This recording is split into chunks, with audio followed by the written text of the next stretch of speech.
Hello and good evening to everybody present here. And we'll just wait a second. Okay. Wait a second. Wait a second. We'll let you know when to start. Yeah. Just pay attention to the chat.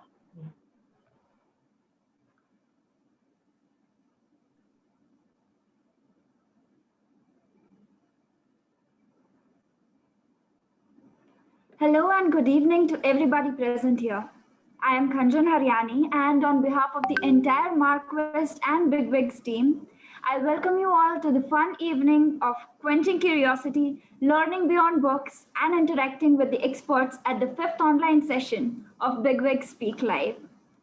Curiosity is what drives us as a species. It was our curiosity that led to the discovery of fire. It was curiosity that led to man stepping on the moon. And it was definitely curiosity which brought us all here today. The world of advertising is an ever growing landscape, and today we're going to tackle it with our very own hands. In continuation with the trend of online learning, we are thrilled to present before you the fifth online session of the BigWigs Speak Live. The BigWigs Speak Live, along with MarkWest, KJ Somaiya's flagship integrated marketing communications fest, is a host to some of India's most creative minds. The BigWigs Speak Live has been a platform that encourages knowledge sharing and learning amongst budding marketeers with the help of some of the brightest and the most intelligent minds from the industry. We take great pride in hosting some of the most respected professionals in the industry, such as Mr. KV Pops, Dr. Ambi Parveshwaran, Mr. Anil K. Nair, Mr. Devaya Bopanna, and the latest speaker, Mr. Subramanian Krishnan, to name a few. But today, we're being bestowed with an energy of ingenious strategist, satirist, and anthropologist, the brilliantly talented Mr. Vijay Parthasarathy. What can we say about him? He's a master of all trades, an industrialist with a rare mix of expertise in semiotics, cultural strategy, for future forecasting, trades, and viral content development. With nearly 15 years of rich experience in the industry, he has mastered the science of being the business philosopher, globalization theorist, and a professional wit, working with agencies like Stardust Insights, the Times of India, and Spot. Having set one foot in Mumbai and the other in New York, he leads a cultural consultancy with clients across America and Europe and is globally celebrated. And if you've ever wondered about the heckling Arnab Goswami situation or Veer Das's politically opinionated stand-ups, tighten your seatbelts. In addition to having brand building as his sharpest tool in the shed, Mr. Vijay has used anthropological techniques to investigate how stand-up comedy is shaping global modernity. He has actively contributed to the industry by penning his thoughts in South Asia's most respectable national dailies, the Indian Express and the Hindu, while also contributing to publishers around the world, such as Open Magazine, the Times of India, the Penguin Book of New Writing from India, and the British magazine Litro. Thank you, sir. We are grateful for your presence at the fifth edition of the BigWigs Speak Live. The perfect amount of emotional intelligence in an ad, or the message gets strung with an outlash. What makes the right balance of wit, emotion, and humor for not only the acceptance but a viral content development? How do you resonate well with your audience? If these questions piqued your interest even a little bit, our talk for today, EQ in business, the Holy Grail, will keep you on edge as we spiral into a conversation as intriguing as this. Without any further ado, let's begin this fun, interactive session with Vijay sir. We know you're going to delve into whirlwind of conversation today. The floor is yours now, sir. Thank you so much for that extraordinarily generous introduction. It's a real pleasure to be here today, speaking to an elite audience comprising some of India's finest business thinkers and sharpest young minds. Could we perhaps get to the presentation in the mode, I guess?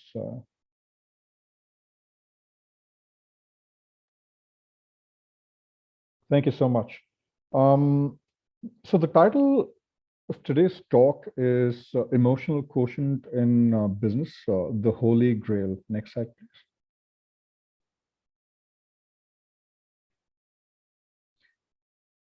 What I want to do today is give you a sense of the big picture, how semiotics can shape leadership, and a sense of how semiotics can be used in conjunction with cultural strategy to envision a better future.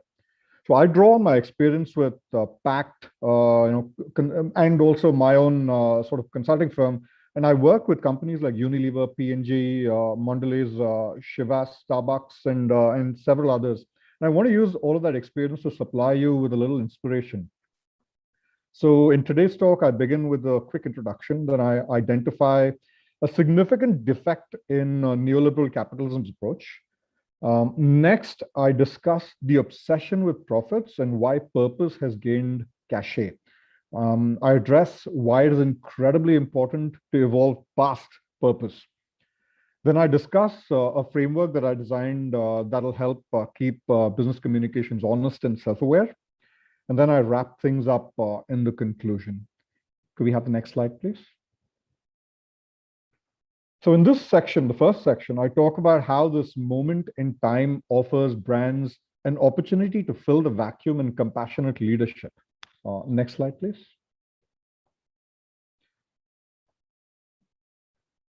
So this is a chance to do things over the COVID landscape, to rebuild societies from rubble. So amidst fears of systemic collapse, global brands, right, they have this amazing opportunity, once again to right past wrongs and to emerge, somewhat counterintuitively as mature voices, as guardians of conscience. And notwithstanding the perception that brands are in it for themselves, which is something that a lot of people talk about. Brands can actually inspire us to become better versions of ourselves. So this really is a moment for brands to take charge of the narrative and to engage productively with the zeitgeist. This is a moment for brands to step up and behave like the adults in the room. Next slide, please.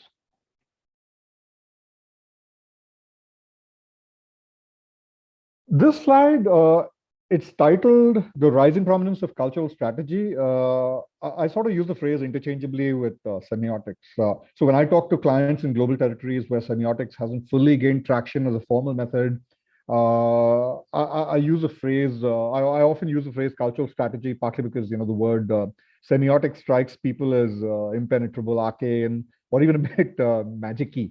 And that puts some people off, particularly, people with a heavy quant sort of background. So the situation, right, just so you know, is actually a lot better in India, for example, where semiotics is actually catching on fairly rapidly because companies like Hindustan, Unilever see the value in it. And lots of other agencies and companies have also followed. So anyway, back to the topic. So the image on the left, right, is a super interesting one. In 2018, Lacoste temporarily replaced its crocodile logo with different endangered animals for a limited edition collection. So that came in for both praise and criticism. Praise for the imaginative move to play around with the logo, and criticism because the company stands accused of environmental pollution and therefore hypocrisy. And that's the risk with cultural strategy. I mean, if you as a company are going to adopt this holier than thou approach, right, you better be squeaky clean. There's almost that expectation now, and there's this element of Schadenfreude. In the pleasure people take when a brand ends up with egg on its face because it sort of failed to account for something. So then we have enough problems in today's world, and many brands don't really hesitate to take advantage of this fact. And plus so many of these problems are interlinked, right? From environmental challenges and population explosion to mental health. And brands sort of see this as a rich, fertile territory to explore and potentially exploit, to get ahead of their rivals. Exploit is a bad word, but that's what it is. And that's why, right, brands employ cultural strategies to negotiate this landscape.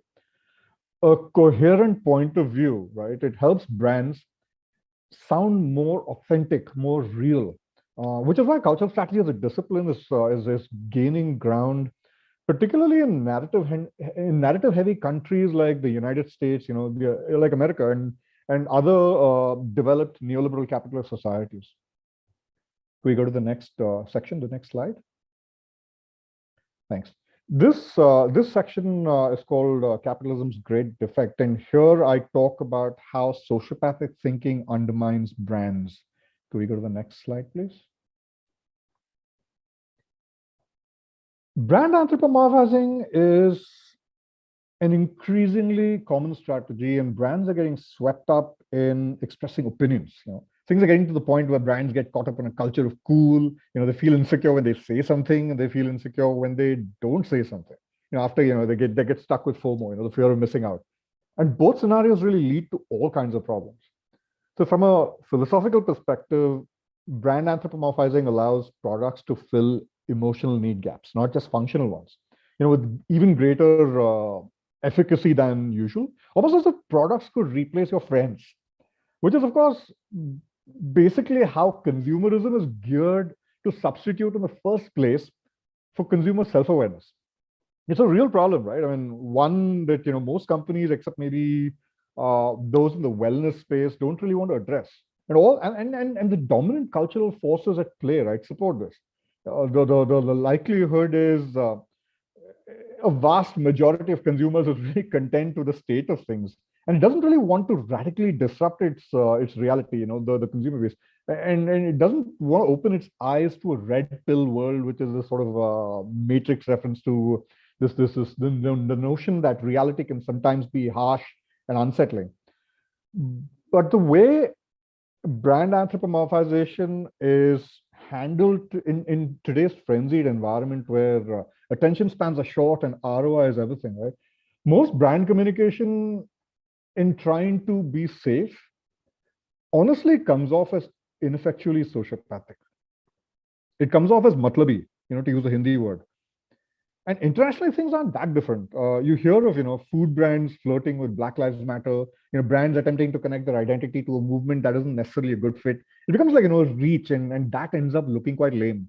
And in some cases, right, a brand will try even harder to recover instead of just owning its error and shrugging it off, right? So many brands want to try and mask their transactional relationships with consumers and pretend there's a potential for a real bond. It's like a bad case of attempted romantic seduction where you just know something feels off, but maybe you can't quite place a finger on why it feels weird. Could we go to the next slide, please?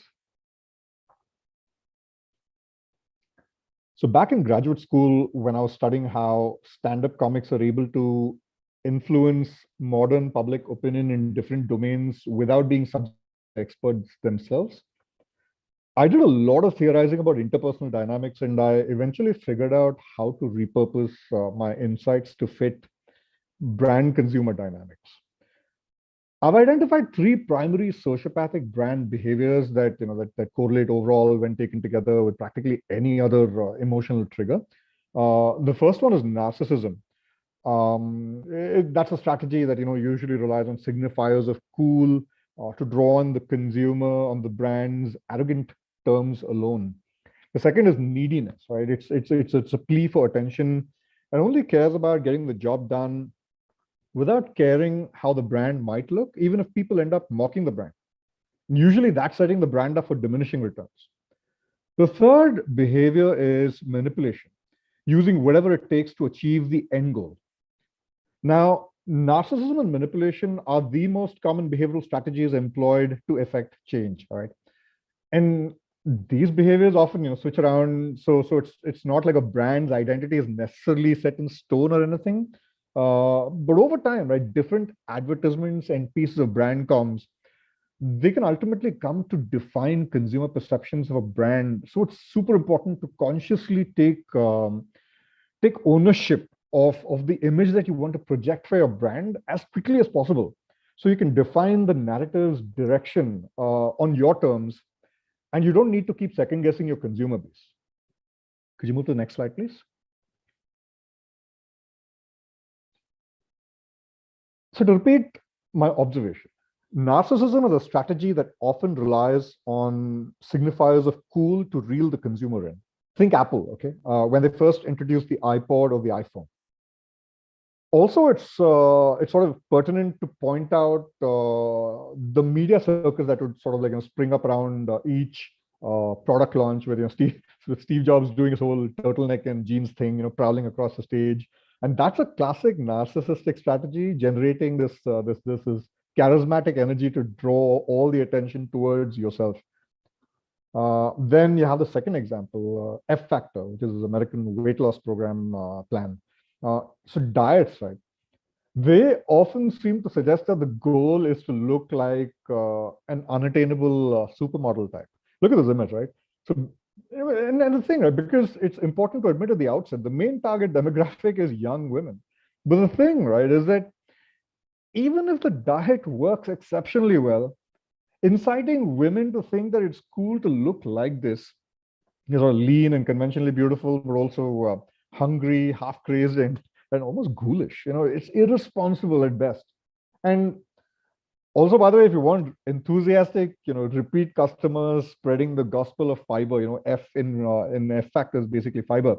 If you want that, right, I mean, consider changing the text that you have: eat carbs, dine out, drink alcohol, work out less.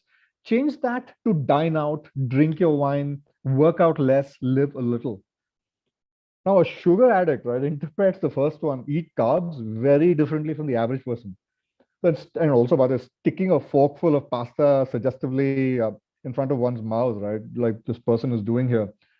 It's just not the same as actually consuming the carbs. It's false advertising. Can we go to the next slide, please?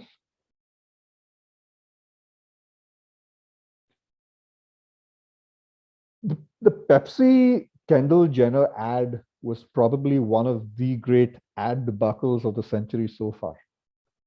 It's important to note that because that ad triggered this urgent reevaluation of the kind of cultural shifts that are fair game for a brand to latch onto, and what might provoke accusations of appropriation. In this case, right, Kendall Jenner belongs to the Kardashian Jenner family, which has built over the past decade or two a fairly notorious reputation for vacuousness, narcissism, self-absorption, and nepotism. So this is a white girl trying to show Black people and a bunch of activists and the rest of the world really that the gesture of offering a can of Pepsi can somehow fix an appalling systemic defect. The tone deafness is staggering, but it also speaks to the impression that consumerism can fix anything, that an object of the price attached to it can substitute for emotional labor. And also, a movement like Black Lives Matter thrives as a collective social movement. And unlike the civil rights, the rights movements of the 1960s, right, where you had people like Martin Luther King Jr., there's no single charismatic millennial, Gen Z, African-American leader who's trying to take charge of the contemporary context. It's decentralized. So even the mere presence of this famous Kardashian clan member sounds as loudly dissonant note. She wasn't very famous back then, but it sounds a loudly dissonant note. And we could go on and on about how problematic this ad was, but Saturday Night Live actually made a pretty decent satirical sketch about this one. But could you please play the video? It's low-hanging fruit, but please play this video.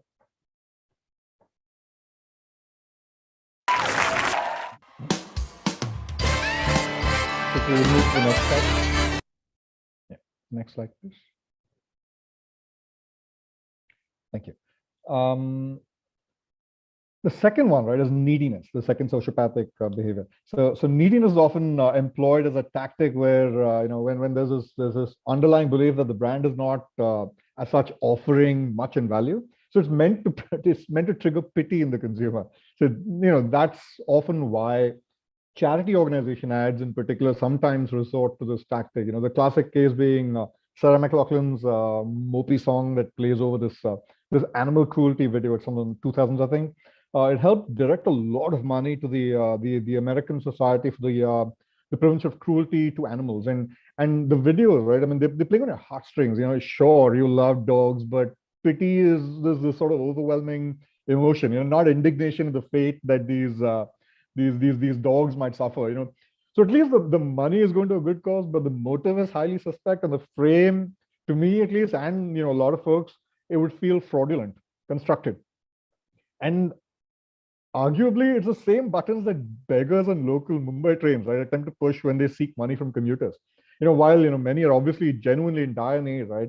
The semiotics of poverty porn, as documented in films like Slumdog Millionaire and backed up by travel guides, things like that, right? It suggests that this is a notoriously optimal tactic that organized gangs and rackets also employ to make naive foreign tourists, for example, part with their money. Could you move to the next slide, please?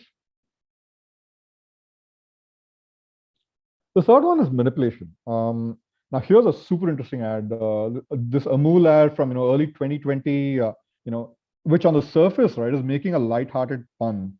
But a deeper analysis actually reveals a more complex message. When translated, right, the pun on Wuhan from Hindi, it obviously reads, "You've been brought here from there."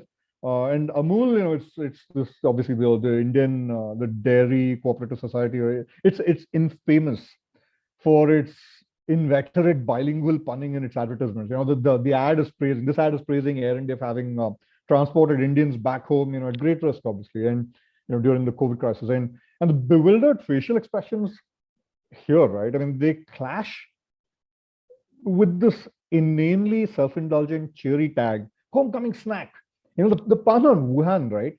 It actually yanks us out of the moment and destroys any potential for emotional resonance. But there's actually a lot more. The deeper, insidious subtext that the virus itself has been sort of carted over from Wuhan and endangers India, that taps into this rancid contemporary anti-China sentiment dating back to the 1962, Sino-Indian War. And this, by the way, isn't a comment on, questioning whether China is a threat to India's security. It clearly is. The point I'm making is, it's interesting how a seemingly innocent communication, right, takes on the shape of propaganda to throw the brand's identity in relief as resolutely Indian, especially when compared against other, competing brands. So this communication, right, it serves to highlight an us versus them mindset that appeals to the lowest common denominator. It takes a dog whistle approach and is rather populist, people-pleasing, and makes the brand's loyalty to India apparent, which creates the conditions to mark out the brand as a symbol of Indianness, particularly in times of crisis like this. Could we move to the next slide, please? So in other areas, right, the advertising landscape is slowly changing. The male gaze will hopefully be a little less blatant, a little more, chupke, reticent or whatever, with, with several, landmark legal cases concretizing the success of India's Me Too movement. Plenty of ads today, push back against patriarchal norms. They wouldn't even dream of touching this kind of Belvedere rubbish, so thank goodness for that. And these ads right here, they're here from they're from the early and mid 2010s. They're utterly sociopathic and narcissistic in that they're constructed through the eyes of men, and there is no space to account for what women might think, how they might feel. And the ads did face a lot of backlash, but to anyone with a modicum of perspective, right, and the sheer size of the blind spot that facilitated the creation of such ads is mind-boggling. Now, here, right, the main residual code is bro humor, clearly, but today, right, and the most prominent dominant code in this space is the emphasis on female empowerment. Could we go back to the next? Could we go to the next slide with the Deepika Padukone, right? Yeah, thanks. This, is a relatively recent ad. Could you play the ad? Thanks.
My apologies for the lag in the video and stuff. But so in terms of emergent code, right? You could think of celebrating natural grace and rhythm without simultaneously sanctifying and desexualizing physical beauty, which I think it strikes a balance of sorts. And it's definitely inspiring to see, real people do different things and, feel the flow of life and movement. And nostalgia is obviously a powerful trigger, and it's interesting to see women reinterpret in unshackled ways, an old piece of music for a new generation. That said, right, this ad doesn't strike me as a particularly transcendental piece of communication, which is, really the word to look for. I think there's an element of performative wokeness to this ad that weakens the narrative significantly. Could we go to the next slide, please? The Dove. Could you play the ad? Thank you. ये सिर्फ हमारी नहीं, देश की करोड़ों लड़कियों की कहानी है। मैं है किस रेडी। चलो भी चलो, जल्दी करो। है की दीदी, साड़ी पहनाने की बात हुई थी ना, फिर वजन दिखाई दे रहा है। अब इसमें भी दिखाई दे रहा है। हुन तुसी जल्दी करो, लड़के वाले आ गए ने। इससे ढक लो बेटा, जल्दी आ जा। मैं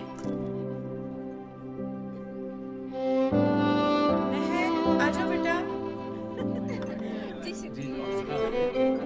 अस्सलामुअलैकुम। आजा नूर, आजा। फोटो में तो रंग साफ लग रहा था ना? बेटा, आप दोनों चाहो तो बाहर चाय पी लो। जा नूर।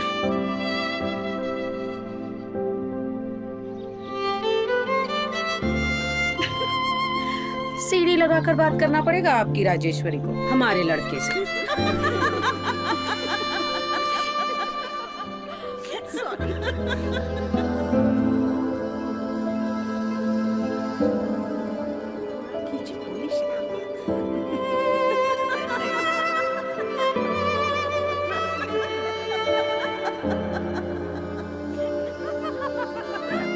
बट जोक्स अपार्ट, अपने बाल स्ट्रेट करा लेना, भाई को नूडल्स नहीं पसंद।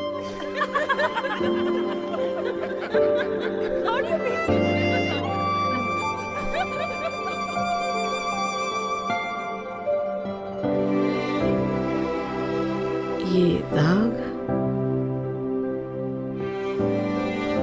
कब तक चलेगी खूबसूरती की ये बदसूरत परख? आखिर कितनी खूबसूरती काफी है? डव, खामियां नहीं, खूबियां देखिए।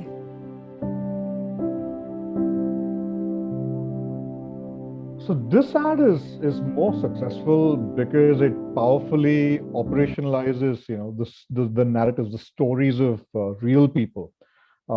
It showcasing real stories, right? And even as Dove attempts to disrupt or subvert the codes of patriarchy, right? The use of makeup and glamour here makes poignant sense in the specific context because of how women tend to be showcased and treated as property or objects.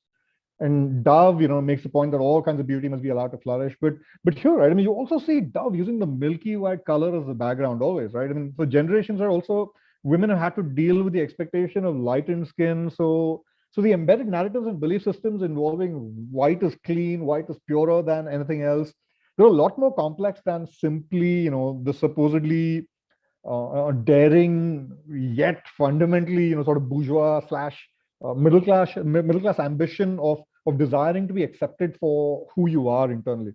So it's not necessarily, this ad is not necessarily as enlightened as it could be. Can we move to the next ad? Sorry, the next slide, please. Thanks. Could you play? Yeah. So it's kind of interesting to see what's going on in the first ad here. I'm a forensic artist. Dove's Worked for real the San Jose beautiful Police ad. Department from 1995 to 2011. I showed up to a place I'd never been, and there was a guy with a drafting board. We couldn't see them, they couldn't see us. Tell me about your hair. I didn't know what he was doing, but then I could tell after several questions that he was drawing me. Tell me about your chin. It kind of protrudes a little bit, especially when I smile. Your jaw. My mom told me I had a big jaw. What would be your most prominent feature? Kind of have a fat, rounder face. The older I've gotten, the more freckles I've gotten. I would say I have a pretty big forehead. Once I get a sketch, I say thank you very much, and then they leave. I don't see them. All I had been told before the sketch was to get friendly with this other woman, Chloe. Today I'm gonna ask you some questions about a person you met earlier, and I'm gonna ask you some general questions about their face. She was thin, so you could see her cheekbones. And her chin, it was a nice, thin chin. She had nice eyes. They lit up when she spoke. Cute nose. She had blue eyes, very nice blue eyes.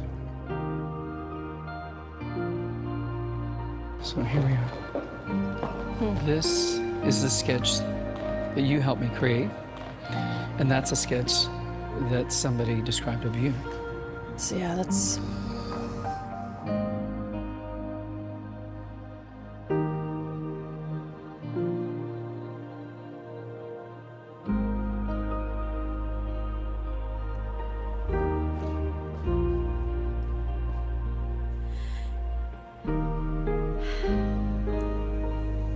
She looks closed off and fatter. Sadder, too. The second one looks more open, friendly, and happy. I should be more grateful of my natural beauty. It impacts the choices and the friends that we make, the jobs we apply for, how we treat our children. It impacts everything. It couldn't be more critical to your happiness. Do you think you're more beautiful than you say? Yeah. Yeah. We spend a lot of time as women analyzing and trying to fix the things that aren't quite right. And we should spend more time appreciating the things that we do like.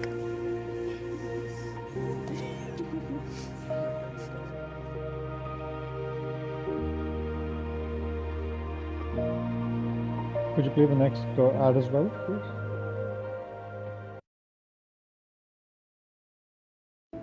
What do we as women really think about our appearance? The answers might surprise you. These three women are about to take part in a Dove True Beauty experiment, and they have no idea. How do you feel about your appearance?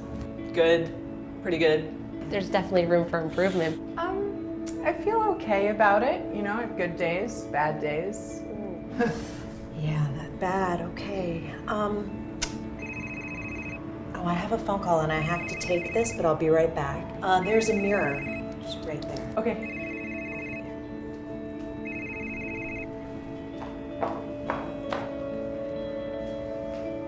The women think that this is part of the interview because we told them that it is.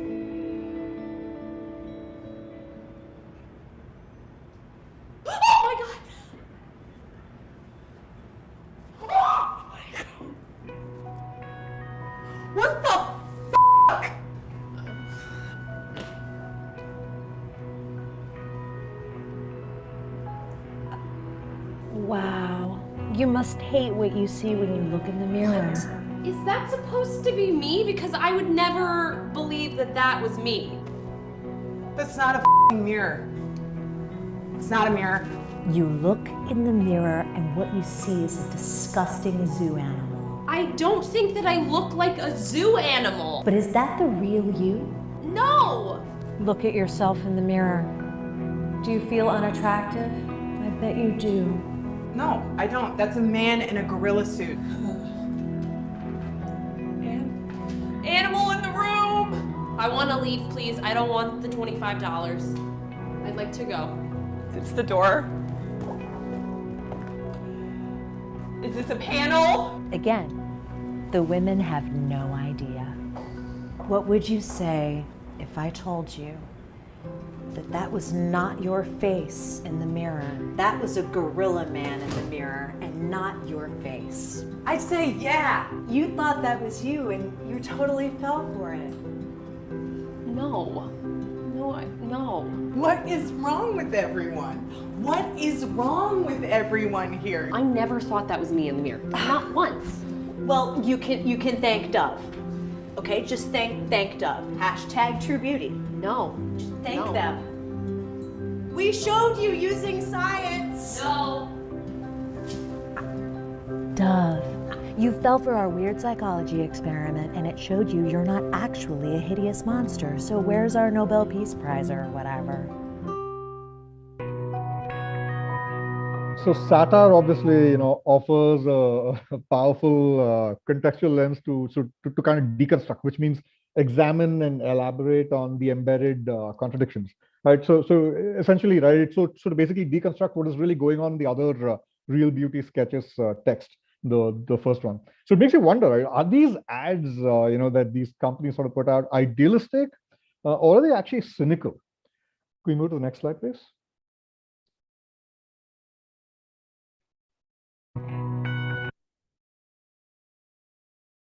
Thanks.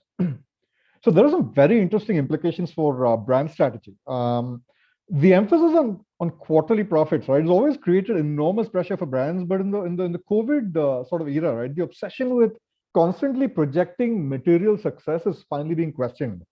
Not finally, but it's being questioned. And with COVID sort of affording us the luxury of the inward gaze and saving us a lot of travel time, among other things, right, consumers finally have the opportunity, motivation, incentive to improve themselves in many different ways along many different axes. On the other hand, right, it's in capitalism's short-term interests to promote and reinforce sociopathic thinking. So the question to ask is, what's best in terms of sustainable strategies for the long term so a company doesn't collapse under the weight of its own hubris? Can we move to the next slide, please? The next section. In this, right, the profit imperative, I ask, is purpose the dream fix that it's made out to be? Can we move to the next slide, please?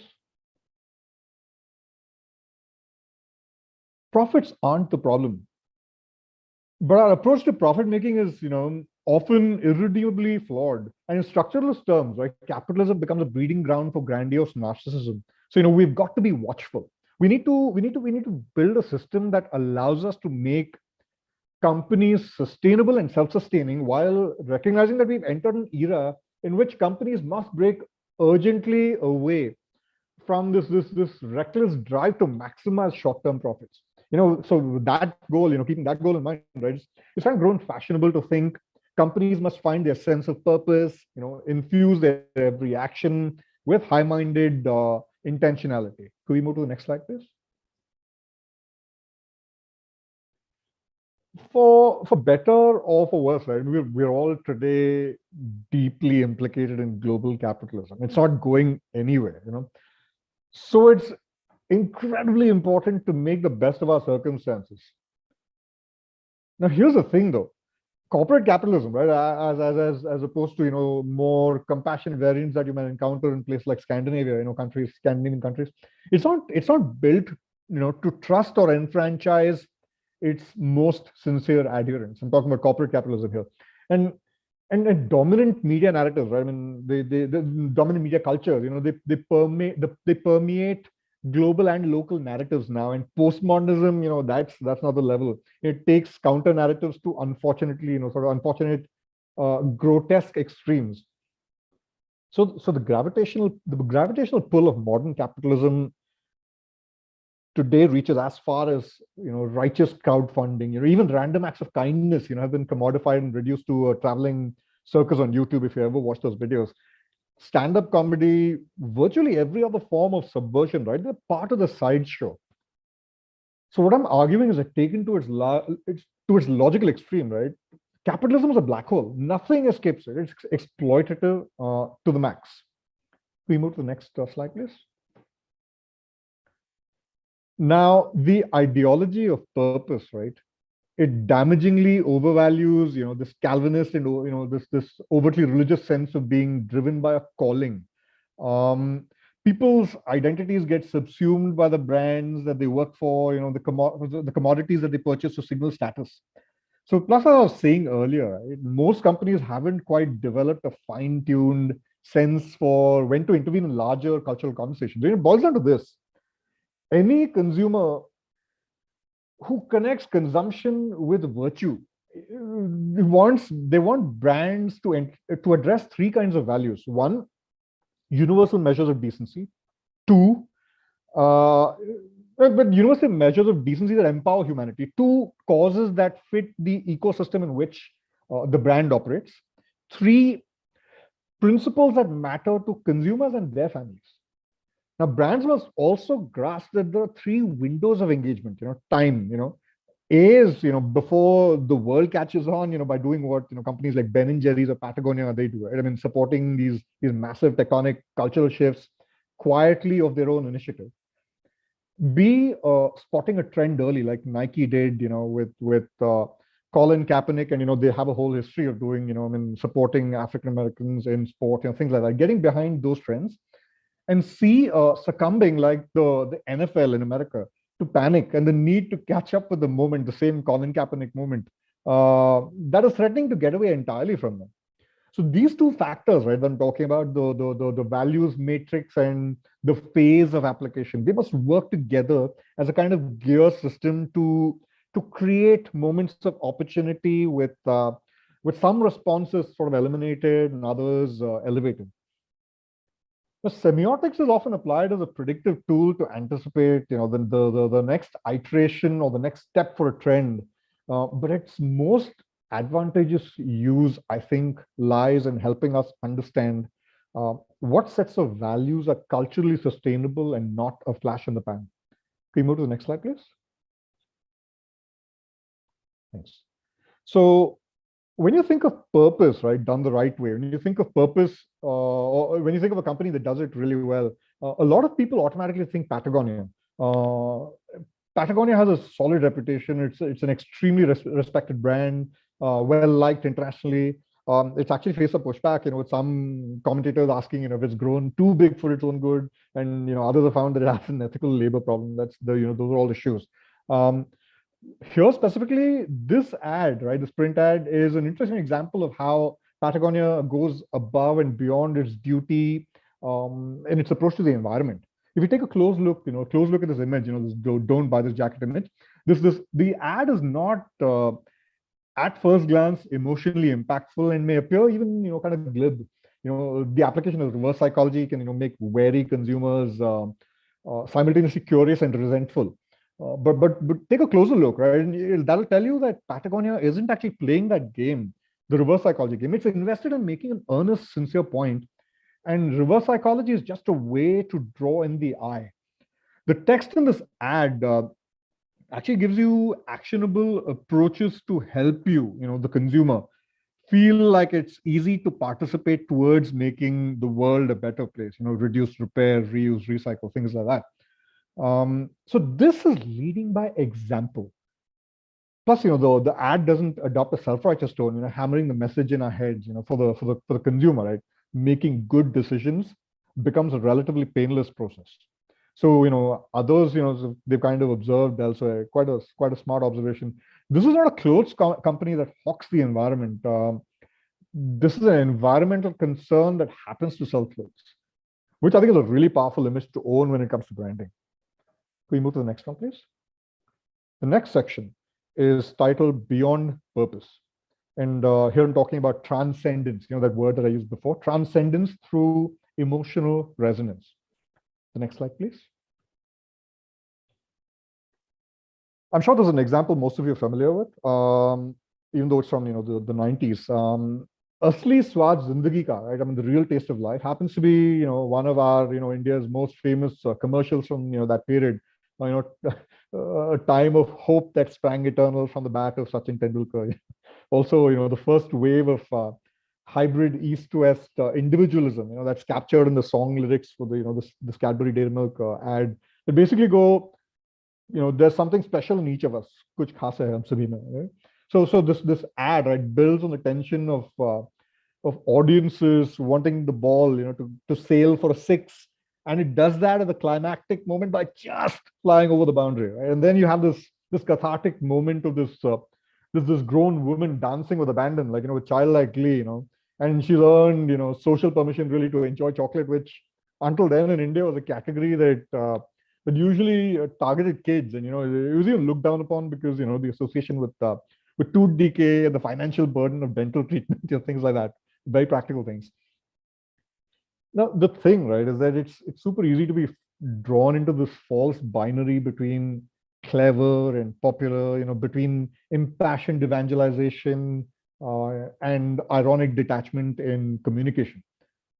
At this point, right, relatively few companies across the globe really fully buy into the notion that creating mature, fearless, and emotionally resonant, emotionally honest communication like this Cadbury ad is actually a robust way to build cachet, and it need hardly be boring, safe, or incompatible with profit making. And emotional resonance as a paradigm may actually be the best way to reconcile future-focused, fiercely woke audiences with consumers who are nostalgic for product-driven narratives. And the paradigm not just valorizes the best myths emerging from woke commercials, it also makes space for feel-good marketing, which I think is hugely important. Can we move to the next slide, please? So here, you have two, I think, powerfully resonant pieces of communication from the American Airlines Southwest. It's quite unusual, I think, in the American context where, pop culture largely overvalues and overblows mean-spiritedness and sociopathic characters. Think of shows like Schitt's Creek, Arrested Development, Rosamund Pike's character in Gone Girl, and the new Netflix film I Care a Lot. There are these, deforming cultural forces at play that render it unusual for American ads, to create emotionally resonant storylines. And yet, right, it's hardly a given that these would be unsuccessful. So in the case of the US, right, emotional resonance is a potential cure for the problem of sociopathy. Can we move to the next example, please?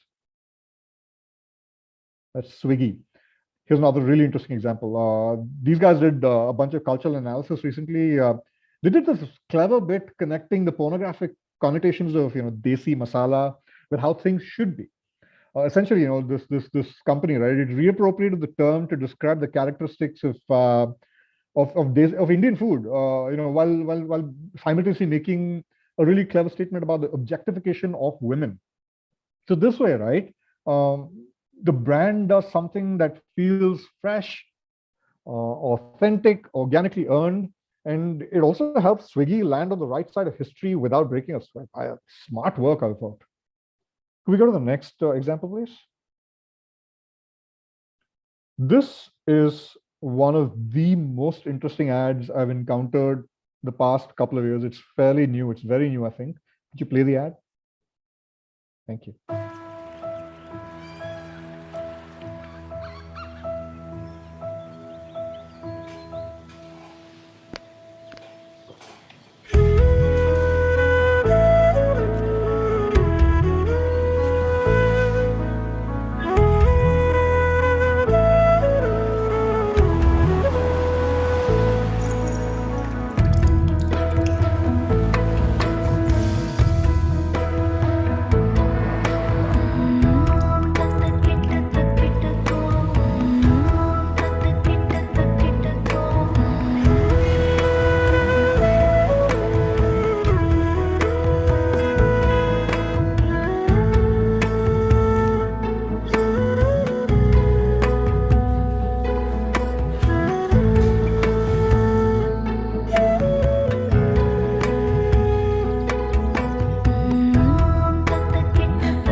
So this ad connects the purity of jewelry, the specific jewelry to love, specifically unconditional love, which is the gold standard of purity, as it were.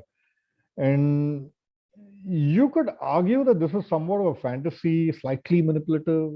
Flute plays a soothing tune. Everyone is completely accepting. Society idealizes the parent-child bond, and it is true that many parents, though not all, will shower their progeny with unconditional love. Still, right, life is never so smooth. There's always some resistance in practice, especially from society and at the societal level. And this kind of acceptance that is depicted in the ad is stable, idealized, and at least in some sense, implausible. If you're a bit of a realist, you worry, that this metaphor is going to break down at some point, right? Particularly because in reality, there's no such thing as perfectly pure jewelry. There's always some microscopic measure of impurity, either because of oxidation or because of, because other metals are added in the manufacturing process to give the piece durability. So what does the metaphor actually say about the true quality of Bhima jewelry, right? Basically, I think the ad speaks most effectively to optimists, romantics, dreamers, people who are willing to project their imagination and live for magic and hope, people who want to believe in the possibility of love, of jewelry without impurity. And in return, right, this ad offers a sense of nurture and emotional resonance that allows the viewer to experience joy and bonding, which is really the ultimate goal of advertising, if you think about it, right? So long as this isn't done with malice, I see no reason really to criticize the ad. And that's why I think the ad fits this sort of emotionally mature kind of space. So I call this being ethically sociopathic, advancing your agenda, but it's an agenda that is inclusive, persuasive, charming without hurting anyone. So my point is, it's likely impossible really for capitalism to entirely escape sociopathic thinking. When profit making, is the core of everything, all the decision making, you're compelled to think in certain goal-directed ways. It's kind of inescapable. That any counter narrative is going to be set in opposition to sociopathic thinking. My goal really is to bring a degree of nuance to the discussion. Replace ruthless, self-centered sociopathic thinking with a more ethical kind of sociopathic framework. That's where I'm coming from. Can we move to the next section, the next slide? The goal is to reorient ourselves towards signaling a commitment to a more sustainable capitalism. Next slide, please. So I'm introducing a framework here really for business communications, and drawing on that work I was talking about during the PhD, right? I'm actually laying out all of those brand communication examples that I offered in the previous slides, first on a 2x2 grid to make better sense of things. I sort of chose the x-axis along degree of emotional engagement, y-axis along brand self-esteem. So you get 4 quadrants of behavior that correlate positively with many other behaviors, right? And different brand consumer interaction moments, they can occupy different quadrants, but if you, in essence, take the integral over time, right, you basically get a third dimension and a steady state impression of the brand in question. Next slide, please. Actually, I could probably just talk a little bit more about this. Could you go back to the previous one? There's Belvedere, there's Jack Jones, those kind of fit the classic narcissistic thing. Southwest, Patagonia, they kind of, very obviously in the mature sort of space. There's Amul, that kind of fits the manipulative kind of quadrant. And, there's all those ads about, I guess the singer, kind of plaintively wailing for, animals. that's sort of the needy space. Could you move to the next slide, please? So within this Cartesian system of bourgeois brand identity, right, brands must rededicate themselves to making it across from the needy, manipulative, and narcissistic spaces into the mature zone. So it's in a brand's best interest to demonstrate personal, emotional growth if they're to become sustainable and thrive, for decades, centuries really to come. If it depends on how ambitious they are, but that's how you think.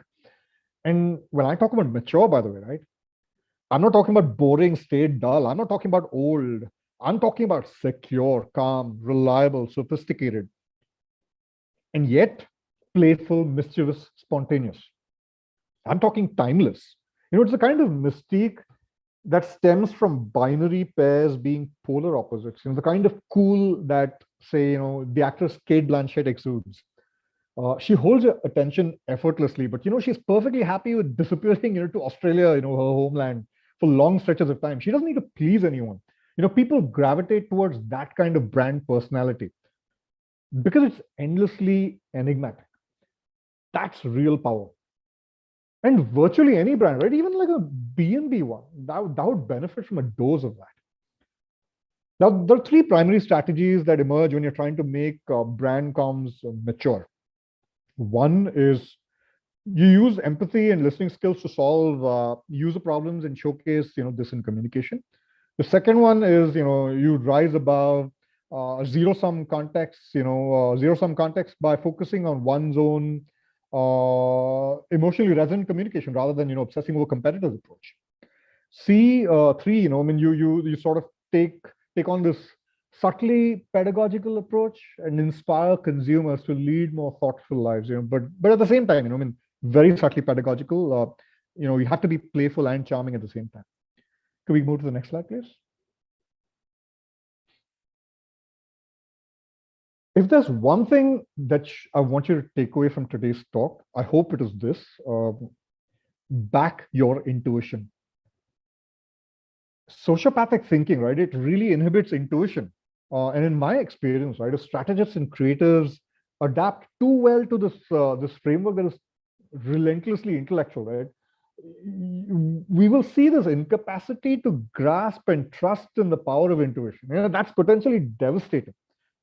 Because intuition is key to distinguishing right from wrong. It's a gut thing. And distinguishing between what will land and what will likely fail. You've got to lean into your intuition. It's your superpower. Especially in the case of future-focused planning, data will be absent. And intuition, right, guides visionary thinking. Like I was saying, it's gut level by necessity. And it's something that you have to train over a long period of time. It's not something people should not give up on their intuition just because they're wrong 300 times, 500 times. You got to keep building on that intuition. So immature decision making, right? It abounds, at every stage of the business cycle. It's a very human failure. It can hit anyone from CEOs to junior, strategists. One way I think to offset such errors is to actively solicit a diverse range of opinions. Another team balancing trick, right, is to hire specifically for exceptional emotional intelligence. Now, of course, even the most mature thinkers can occasionally commit errors. The key there, right, lies in finding the courage to be vulnerable enough to be accountable and then take corrective actions. Can we move to the next slide, please? But sometimes, right, despite the best efforts of a cultural strategy team, consumers might just raise objections. Under these circumstances, right, mature decision making becomes even more vital. So sociopathic thinking, right, leads to lack of clarity. Like leaders second guess decisions when they don't really spring from a strong internal frame. And the most effective leaders, right, they're masters at knowing instinctively when to back off. So when to back something and when to back off. Like, it's both things. You got to know both. And, have the guts to stand by your work. Think of Nike's Dream Crazy campaign, right? And I'm thinking Tanishq and Myntra really should have stood their ground over the past, few months, but that's how it goes. That's how some things, go. Can we move to the next slide, please?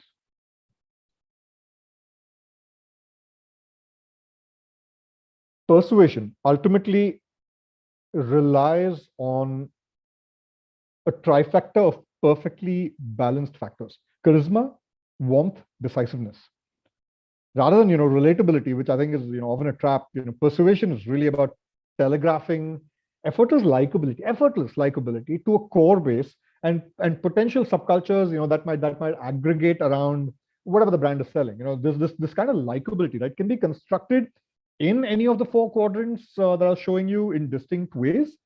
But for peak brand health, right, it might be most advantageous to draw on a likability that is rooted in that mature space, the top right in the quadrant analysis, because the mature quadrant, it often creates the most controlled, inert conditions that are conducive to myth-making. And here's another really critical aspect of this. Whatever content you make, right, make it thought-provoking, not provocative. Thought-provoking, not provocative. There's a huge difference, and that matters. Let's move to the final section. It's the conclusion. And here, right, I basically argue that post-capitalism, right, is in search of a deeper voice. Can we go to the next slide? The COVID era is really a first for modernity and our internet age. But for nearly a century before, the biggest brands have traditionally kind of cut across ideological divides, reached this unity that speaks to common needs. They have the resources, these big brands, to tackle all kinds of problems, from earthquakes to economic depressions. And you hear of stores designating certain hours, for older shoppers in places like the US, Australia, Turkey, Scandinavian countries, Sweden. You hear of cops in India buying kids birthday cakes during the lockdown, right? At the very least, right, brand communication must celebrate the positives. Now, sensible actions, right, have this calm, timeless quality, and it's very addictive. Calm is very addictive. And when you do good, and then, the recognition that follows feels authentic and not forced, it has the potential to go viral, and create priceless rapport. Could we go to the next slide, please?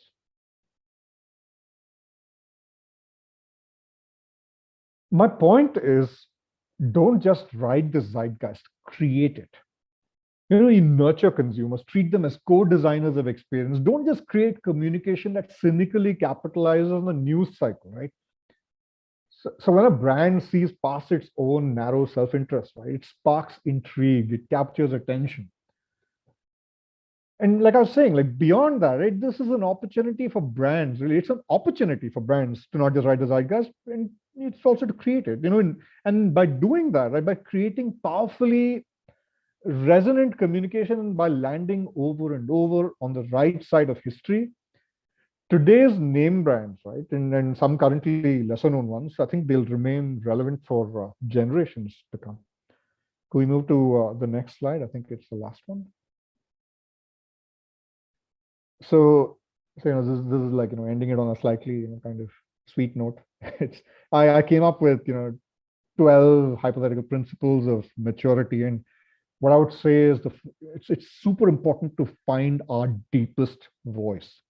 On the other hand, right, don't let that pursuit, inhibit us from, taking, we shouldn't be taking ourselves so seriously either. And it's about showing more in communication rather than telling. That's a fundamental rule of fiction. And validation, comes, emotional validation comes when you don't chase it all over social media. And at the end of the day, right, maturity is about ideas, it's not about personal brand. And when you find that sweet spot between decisiveness and kindness, right, you become immensely likable. You got to find balance in everything, embrace what feels natural. And when you earn goodwill, right, success takes care of itself. Don't worry about trends, you guys. Set your own. People, right, they'll forgive almost anything if you come from a place of humility. And finally, right, be generous and optimistic. Be happy. That's my talk. Thanks, everyone. I'm happy to take your questions now. Yes, sir. With a thought-provoking session that it was, our audience does have a few questions for you. The first one is it easier for marketers to play into the millennial mind with narcissism, given the very digital world that we live in? What is your take on that? That is a fascinating question. I actually think every generation that has ever been 25, 30 years old or whatever, right?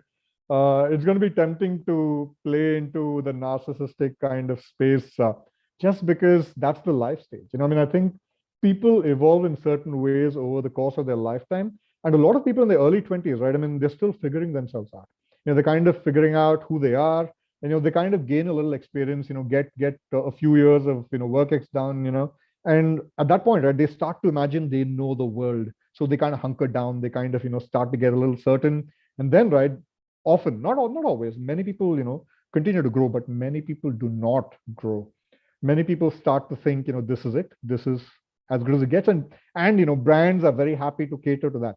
A lot of brands, right, they think, let's fill your life with consumer items. And, that's the way to be happy.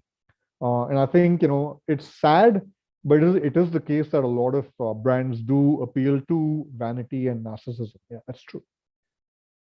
I don't think it's necessarily good, but it happens. Okay, thank you, sir. The second and triggering question that I came across is, do people really take the opinions of comedians seriously, especially in the diverse market such as India? Won't that be just a joke laughed on? Perhaps this comes from your introduction. Absolutely not. I mean, I can tell you as someone with a PhD in the area that, people are subtly influenced by so much of, I mean, like the rhetoric that, comedians sort of like, come up with, right? It's very thought provoking to the extent that one of my arguments in my dissertation, my PhD work, was that stand-up comedy becomes an alternate education system of sorts, where, people actually learn to think critically, in part because of stand-up comedy and comedians teaching them almost to think for themselves, as opposed to, our education system was, primarily driven by rote learning, particularly, for the past, many decades. And to unlearn those things, right? Comedy actually, among many other sort of things, plays a role in all of that. So I completely disagree. But these questions are fascinating. Please keep them going. They're really good questions. So yeah. Okay, moving ahead. The third question is, in the Dove example, while the brand has seemingly taken on beauty standards, it has subtly reinforced the bigger problem, which is ladki dekhne ka custom, where the woman is literally displayed and evaluated as a piece of meat, where the girl's destiny is in the hands of others. Isn't that the real problem to take on? How do we know we are hitting on the right problem? So I think, right, there are multiple sort of critiques that are occurring at different levels with an ad like that. I think part of the idea is that people like this, this is a really thought-provoking question, for example, right? And people like this, right? When you're actively engaging with the text, you're essentially semiotically decoding the text right now. When you do that, right, you're actively challenging the myths that underpin the construction of such an ad. And I absolutely agree with you. But, also there's the case that you need to make the ad relatable to people. You can critique certain elements of that. But at some point in history, right, most people, a majority of the people that, a company is trying to reach, they're only aware of certain levels of problems. And, there are other people like this, very thought-provoking, this question or whatever, the person asking the question, who is digging deeper. And, there will always be space for that. But I think that is more emergent thinking. Hopefully it'll get dominant very soon. And, people will start addressing those kinds of problems as well. So, it's about what stage the problem is being sort of decoded. And this is just a very realistic sort of approach to the problem. I absolutely agree with the person, actually. Thank you. Okay. So another question we have received is, earlier, the focus of ads were to make the products known or the services known. Today, the marketplace is so competitive that the focus is on who makes the more emotionally moving ad. The result being almost every brand ads are so emotionally moving that you remember the emotion, the incidents shown, and at most the product, but brand seldom strikes or sticks in the memory. What is your take on this, sir? I actually think this is particularly true of the Indian context, where, a lot of the communication tends to, revolve around emotional messaging, which I think is, a reflection of our society, how, narratives get embedded in, the whole, this thing, this is the culture. And while there is, this massive number of, brands competing for attention, I think there are certain narratives that really feel fresh. Now, for example, I was actually thinking about how, I don't really remember Bhima jewelry, but I actually remember the ad. It's a very valid point. I remember the ad and the storyline rather than the brand. But, at the end of the day, right, advertising works subliminally. And, there are different stages in which it's important. You don't need to actually remember the brand constantly, but over time, right, when there's this sort of resonance and when there's this sort of reiteration of the brand in our heads, right, eventually certain narratives get encoded, and you don't even need to remember the name. Sometimes you just see the name on a banner somewhere and you think, that. So you don't necessarily need to remember the name. Like, Coke has done this for 100 years. Bhima Jewelry has done it now once with one great ad. But, the more, consistently brands kind of put together these sort of communication, sort of packages, as it were, I think there's a likelihood that, brand identity will strengthen. But that said, yeah, I absolutely agree that, it's a little hard to kind of remember brands sometimes. Very good question again. Fantastic questions. Yes, sir. And the last question for today that we will take is, if haters are going to hate, why do an MNC like Amazon had to change their logo for an individual's mentality? Why did a brand like Myntra change its logo?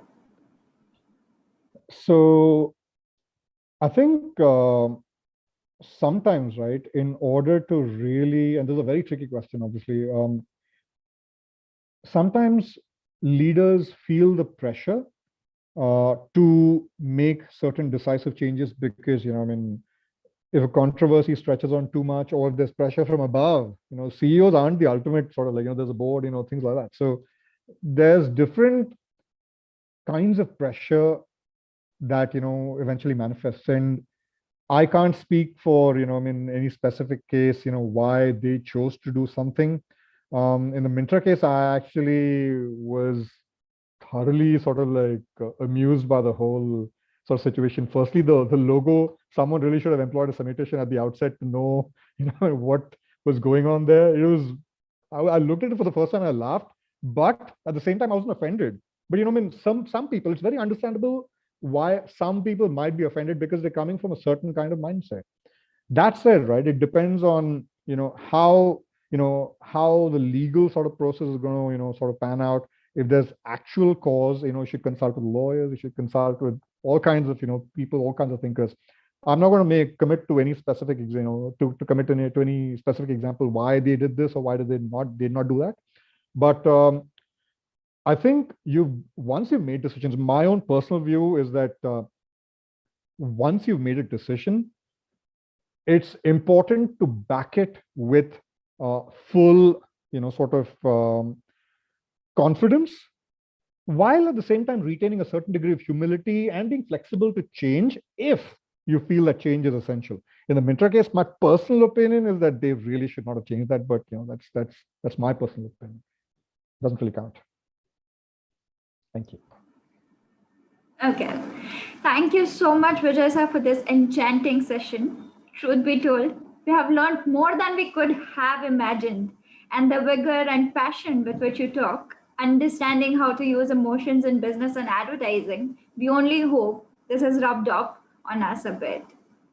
Thank you so much. It's been an absolute pleasure speaking with you guys. Thank you. Good. Yeah.